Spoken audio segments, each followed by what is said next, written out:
이제 다꾸라 이치기 붕어 이제 아이 독터 거기 이제 예탕바 아이기 꼭세 얌나 나이 시부가 이기노 아도가 아이나 레이리시나 까이드누제 이붕어 낭나 후직 레이리세 시저 호스피탈다네 야리세도 낭 후직 와kan nangang biyawa nate Dr. Sulani. Hi, congratulations mangan. Ado mangan ang hojise nasada kay nungay tabale. Doctor, aigi yetamba kokse yamna nai. Hoy mangan, numit karani di nakini accident duda kokta kani yesin ki bagi China khone. Kashu tawrida. Ado ngasidagidi wakal nungay na lebatam siko. Ado doctor, yumda karam kanda hanbe agane. Nong manini layadi hanba yaranida. Ado korong nang aigi rumda mutalaw. Mangan ay mutho ukige ko.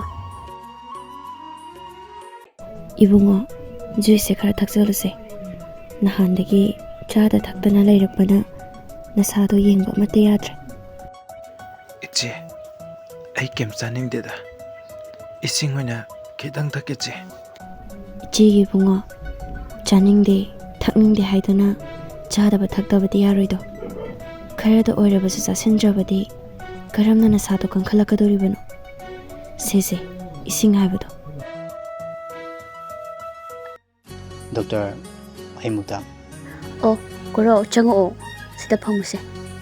doctor mangal ge hoji ori bhiam sibo Koro sengna hairabada mangal se depression shu lay adugi mathakta accident duda kokta kani yaikibana maram oiraga mase mimana daba mishak haibado oiramba yana lairibane adubu laibok phaba haigadra isorna chanbi ba haigadra madumakti oihodre masi ekhoigi laibok yam phabane ado doctor treatment se makhada nan chathagi gadra natragana yimda hanbe yadra Koro yumda hanbagidi nongmani ni leiraga hanba yaraganida aduga treatment gi matangda oiragadi hojik mabu wakal nungaina lehanba mathanta lehandaba miyam tinba mafamda anamba lehanba aduga hospital da marak check up lakbiba aikhoina piriba hidak ase matam chana chabiba adu oiragadi yam thuna phaganida koro masi mangairi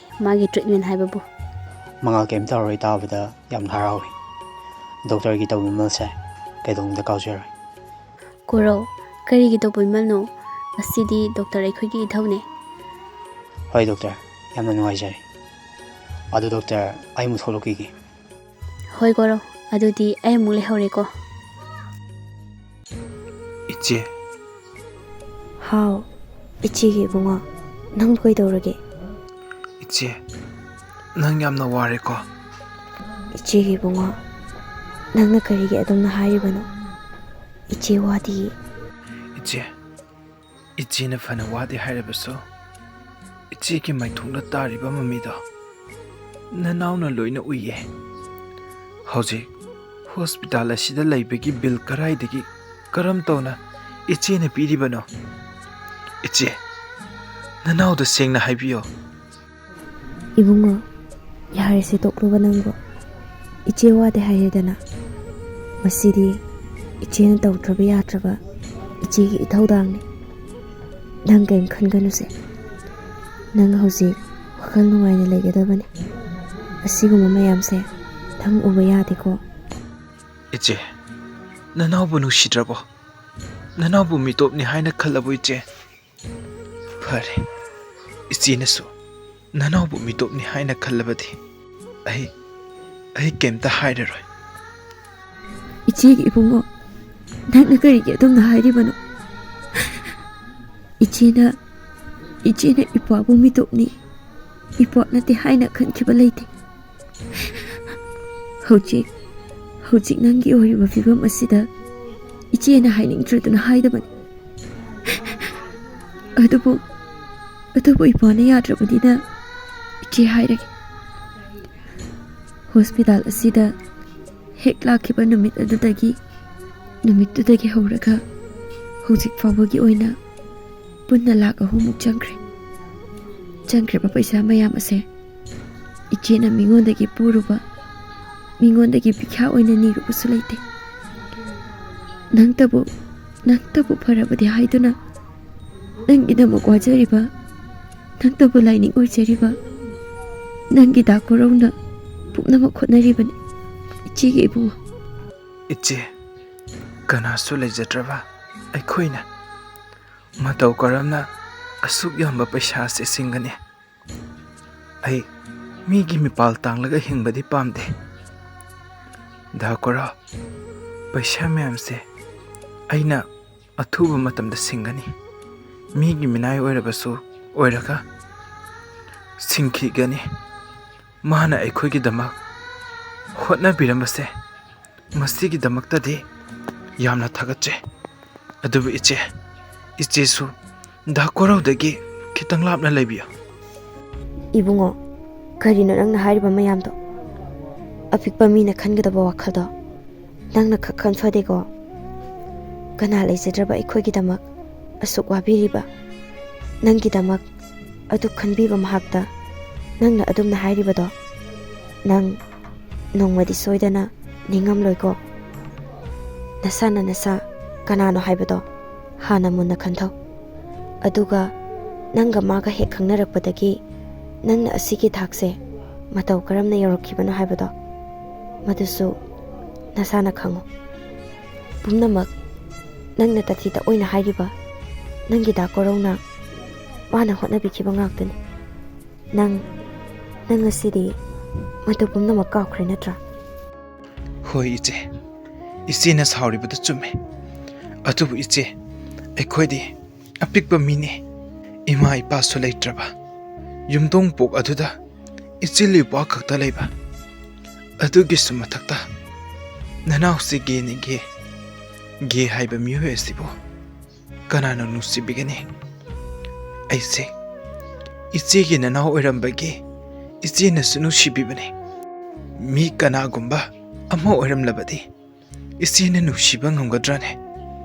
ꯑꯗꯨꯕꯨ ꯃꯤꯇꯣꯞꯅꯗꯤ ꯑꯩꯕꯨ ꯎꯕꯗ ꯇꯤꯟ ꯆꯤꯠꯅꯔꯤꯕꯅꯤ꯫ ꯑꯁꯤꯒꯨꯝꯗꯅ ꯉꯁꯤ ꯗꯥ ꯀꯣꯔꯧꯅ ꯑꯩꯈꯣꯏꯒꯤ ꯄꯨꯝꯅꯃꯛ ꯍꯣꯠꯅꯕꯤꯔꯕꯁꯨ ꯃꯇꯝ ꯑꯃꯗ ꯃꯍꯥꯛꯁꯨ ꯁꯣꯏꯗꯅ ꯃꯥꯅ ꯍꯣꯠꯅꯈꯤꯕ ꯈꯨꯗꯤꯡꯁꯦ ꯁꯣꯏꯗꯅ ꯊꯧꯔꯛꯀꯅꯤ꯫ ꯑꯩ ꯂꯣꯏꯅ ꯈꯪꯏ ꯏꯆꯦ꯫ ꯍꯧꯖꯤꯛꯀꯤ ꯃꯇꯝ ꯑꯁꯤꯗ ꯊꯥꯖꯕ ꯌꯥꯕ ꯀꯅꯥꯁꯨ ꯂꯩꯔꯝꯗ꯭ꯔꯦ꯫ 이치기 망아, 낭부 그이더러게.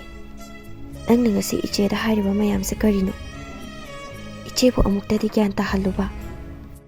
이치, ꯑꯩꯈꯣꯏꯒꯤꯁꯨ ꯏꯃꯥ ꯕꯕꯥꯗꯣ ꯂꯩꯔꯝꯂꯕꯗꯤ ꯉꯁꯤ ꯃꯤꯅ ꯍꯔꯥꯎ ꯅꯨꯡꯉꯥꯏꯅ ꯃꯃꯥ ꯃꯄꯥꯒ ꯂꯩꯕ ꯐꯪꯂꯤꯕ, ꯑꯗꯨꯒ ꯃꯄꯥꯒꯤ ꯅꯨꯡꯁꯤꯕꯒꯤ ꯃꯈꯥꯗ ꯂꯩꯕ ꯐꯪꯂꯤꯕꯁꯦ ꯑꯩꯁꯨ ꯐꯪꯂꯝꯕ ꯌꯥꯏꯀꯣ꯫ ꯑꯗꯨꯕꯨ ꯑꯩꯒꯤ ꯑꯣꯏꯅꯗꯤ ꯇꯝꯕꯤꯔꯝꯗ꯭ꯔꯦ꯫ ꯏꯃꯥ ꯏꯄꯥꯅꯁꯨ ꯅꯧꯅ ꯍꯨꯟꯗꯣꯛꯄꯤꯔꯝꯕ, ꯑꯗꯨꯒ ꯍꯧꯖꯤꯛꯅ ꯆꯥꯎꯔ ꯁꯥꯡꯂꯛꯂꯕ ꯃꯇꯝ ꯑꯁꯤꯗꯅ ꯏꯀꯥꯏꯕ ꯆꯣꯞꯄ ꯐꯪꯂꯤꯕ ꯃꯌꯥꯝ ꯑꯁꯦ ꯈꯟꯖꯤꯜꯂꯨꯔꯕꯗꯤ ꯅꯅꯥꯎꯁꯦ ꯍꯤꯡꯅꯤꯡꯕ ꯍꯥꯏꯕꯗꯣ ꯄꯣꯛꯇ꯭ꯔꯦ ꯏꯆꯦ꯫ 이치기 망아, ꯅꯪꯉꯣꯟꯗ ꯀꯅꯥꯅ ꯀꯔꯤ ꯍꯥꯏꯔꯛꯀꯦ? ꯁꯦ, 이치ꯗ ꯁꯦꯡꯅ ꯍꯥꯏꯌꯨ꯫ 이치ꯅ ꯍꯤꯡꯂꯤꯉꯩ ꯑꯩꯈꯣꯏꯕꯨ ꯇꯣꯜꯂ ꯇꯥꯔꯦ ꯍꯥꯏꯗꯨꯅ ꯈꯛ ꯑꯩꯈꯣꯏꯕꯨ ꯍꯟꯊꯅ ꯌꯦꯡꯕꯗꯤ ꯌꯥꯔꯣꯏ꯫ ꯁꯦ, 이치ꯗ ꯍꯥꯏꯌꯨꯁꯦ꯫ ꯏꯆꯦ, ꯊꯔꯗ ꯖꯦꯟꯗꯔ ꯑꯩꯈꯣꯏꯁꯤꯕꯨ ꯃꯤ ꯅꯠꯇ꯭ꯔꯕꯣ? ꯑꯩꯈꯣꯏꯁꯤꯕꯨ ꯁꯥ ꯁꯟꯂꯥ?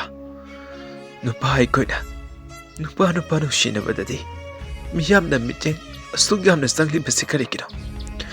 ꯑꯩꯈꯣꯏꯕꯨ ꯎꯔꯒ ꯇꯤꯟ ꯁꯤꯠꯅꯕ, ꯑꯗꯨꯗꯁꯨ ꯅꯠꯇꯅ ꯑꯩꯈꯣꯏꯕꯨ ꯇꯥꯊꯤ ꯇꯥꯑꯣꯏꯅ ꯇꯧꯕꯤꯕ, ꯑꯩꯈꯣꯏꯕꯨ ꯃꯪꯒꯣꯜꯒꯤ ꯃꯁꯛ ꯑꯃ ꯑꯣꯏꯅ ꯂꯧꯅꯕꯤꯕ, ꯑꯗꯨꯒ ꯅꯨꯄꯤ ꯅꯨꯡꯁꯤꯅꯔꯒꯅ ꯂꯧꯅ ꯂꯩꯅꯕꯗꯅ ꯀꯅꯥꯅꯁꯨ ꯀꯔꯤꯁꯨ ꯍꯥꯏꯗꯦ꯫ ꯑꯁꯤꯅ ꯀꯔꯤꯒꯤ? ꯑꯩꯈꯣꯏꯒꯤ ꯃꯔꯛꯇ ꯈꯦꯠꯅꯕ ꯑꯁꯨꯛ ꯌꯥꯝꯅ ꯊꯝꯕꯤꯔꯤꯕꯁꯤꯁꯨ ꯀꯔꯤꯒꯤꯅꯣ? 이치기 망아, 이치에다 ngasi디 ꯑꯁꯦꯡꯕꯗꯣ ꯍꯥꯏꯌꯨ꯫ ꯅꯪꯉꯣꯟꯗ ꯀꯅꯥꯅ ꯀꯔꯤ ꯍꯥꯏꯔꯛꯀꯦ? ꯁꯦꯡꯅ ꯈꯨꯝꯃꯨ꯫ Iche, nahan nongma, da koroga Thanil hoida chatlubado. Aduda, Thanil ki mamana. Iche, Oh, iche gyan tar. Madugidamak nangna kapliba. Makhoina nangbu thina hairabasu, thina tawrabasu. Hojikti nangki thapakna ullo. Madudada mayado adum kumkhradabane. Karigi nangna aduk wakal sontaribano. Iche leirisidi. Iche na hingli makai. Inaugi maduna masokpadi. Machi aina yaro. Aigi inause gay su oisano. Transgender su oisano. Maduda hangkatna yengakpa mido.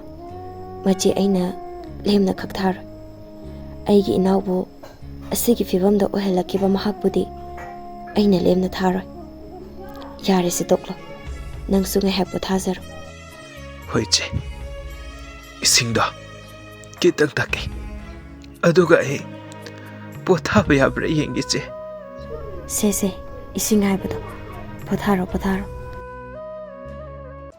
Oh, numitida mana kim hamdana chatkibagi maram Thanil gi mama.